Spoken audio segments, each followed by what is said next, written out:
I don't think women can have it all. I just don't think so. We pretend we have it all. We pretend we can have it all. My husband and I married for 34 years, and we have 2 daughters.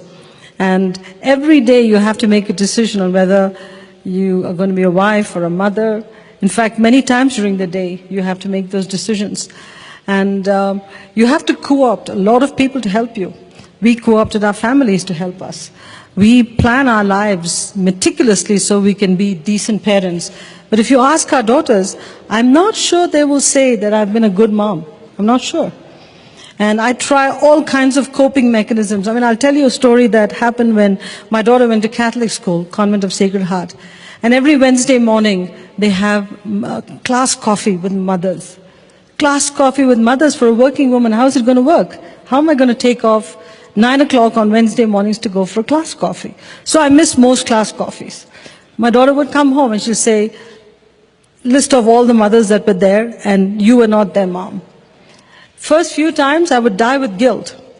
But I developed coping mechanisms. I called the school and I said, give me a list of mothers who were not there.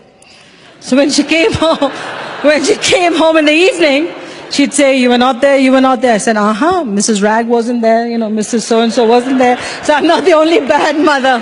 You have to cope because you die with guilt. You just die with guilt.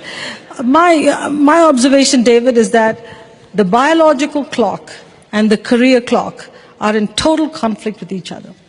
Total, complete conflict.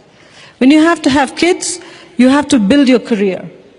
Just as you're rising to middle management, your kids need you because they're teenagers, they need you for the teenage years.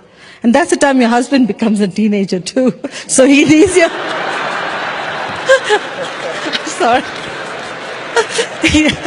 They need you too. So what do? And as you grow even more, your parents need you because they're aging. So we're screwed. I mean, we cannot have it all. But you know what? Coping mechanisms. Train people at work. Train your family to be your extended family. When I'm in PepsiCo, I travel a lot, and when my kids were tiny, especially my second one, we had strict rules on playing Nintendo. She'd call the office. She didn't care whether I was in China or Japan or India, wherever. She'd call the office. The receptionist would pick up the phone. Can I speak to my mommy? Everybody knows if somebody says, can I speak to mommy, it's my daughter. So she'd say, yes, Tara, what can I do for you? I want to play Nintendo. And the receptionist has a set of questions. Have you finished your homework? You see, I say this because that's what it takes. She goes through the questions and she says, okay, you can play Nintendo half an hour. But she leaves me a message. Tara called at 5. This is what the sequence of questions I went through. I've given her permission. So it's seamless parenting. But if you don't do that, I'm serious. If you don't develop mechanisms with your secretaries, with the extended office, with everybody around you, it cannot work. It can't.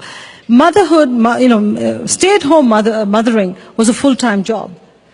Being a CEO of a company is 3 full-time jobs rolled into one. How can you do justice to all? You can't.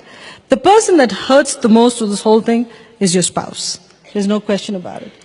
Raj always says, you know what, your list is PepsiCo, PepsiCo, PepsiCo, your 2 kids, our 2 kids, your mom, and then in the bottom of the list is me. There are 2 ways to look at it. You should be happy you're on the list. So don't complain. Just don't complain. He is on the list, very much on the list. But,